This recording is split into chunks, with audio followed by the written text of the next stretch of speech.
2000 काले और 338 घंटे बात की। उसके प्रेमी चेतन के वकील का कहना है कि वो एक दोस्त थे, इसलिए उनसे इतनी बातें होती थी। जब उनसे सवाल किया गया कि वो वहां पर लोहगढ़ में और उनके पीछे पीछे क्या कर रहे थे, तो वकील साहब का तर्क आप खुद ही सुन ली। उनका कहना है कि वो उनसे मिलने गए थे सिया गोयल से और उनको बधाई देने गए थे, जो कि उनके दोस्त हैं और उनका बधाई देने का पूरा पूरा हक है। सर, पुलिस की जांच में यह सामने आया है कि सिया और चेतन के बीच में 2000 से ज्यादा बार कॉल हुई है। उनके कॉलेज में वो एक संग थे, इसलिए वो रोज बात करते थे।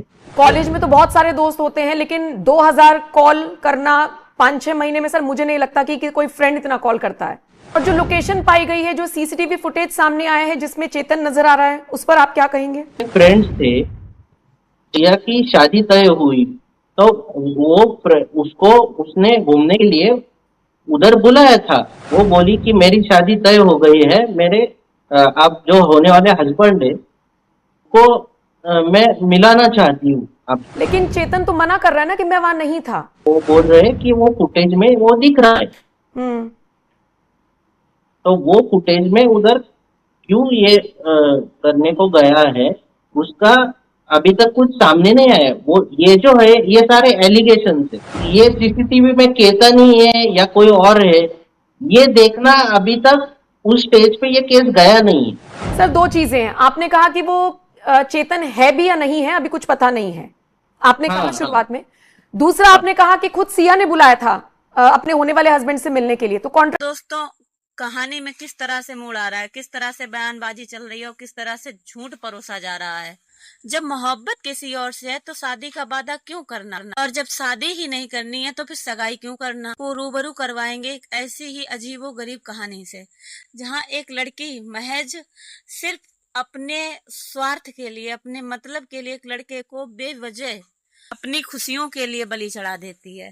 हम बात कर रहे हैं सिया गोयल और केतन अग्रवाल की। एक लड़की जिसे किसी और से प्रेम प्रसंग था, साथ शादी नहीं की, बल्कि शादी किसी और के साथ। जब शादी करनी ही नहीं थी तो फिर क्या मतलब था किसी और के साथ सगाई करने का। क्यों लोहगढ़ लेके गए, क्यों खाई से फेंका, 800 फीट गहरी खाई में फेंक दिया, इसलिए कि ये मेरे रास्ते से हट जाए। और मम्मी पापा को मना नहीं कर पाए कि मुझे शादी नहीं। चलो मान लेते हैं कि मर्डर खुलासा नहीं होता तो मम्मी पापा 2-4-6 महीने बाद दूसरा लड़का ले आया, उसको भी ये खाई से फेंक दी। सबसे अच्छा ऑप्शन था मना करना, जो कि इन्होंने नहीं चुना।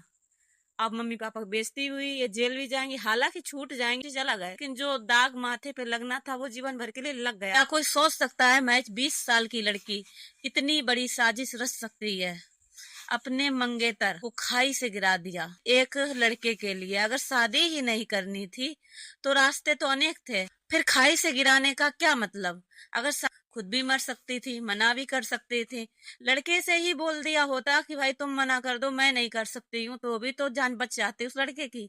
किसी को अपने स्वार्थ के लिए, अपने प्रेम प्रसंग के लिए किसी और को क्यों बलि चढ़ाना? जमाना देखो कितना बदल गया है और ऐसे लोगों पर धिक्कार है। और हाँ दोस्तों, आप अपनी राय कमेंट बॉक्स में जरूर दें। हमारी वीडियो को लाइक करें, शेयर करें और सब्सक्राइब जरूर करें। तब तक के लिए धन्यवाद।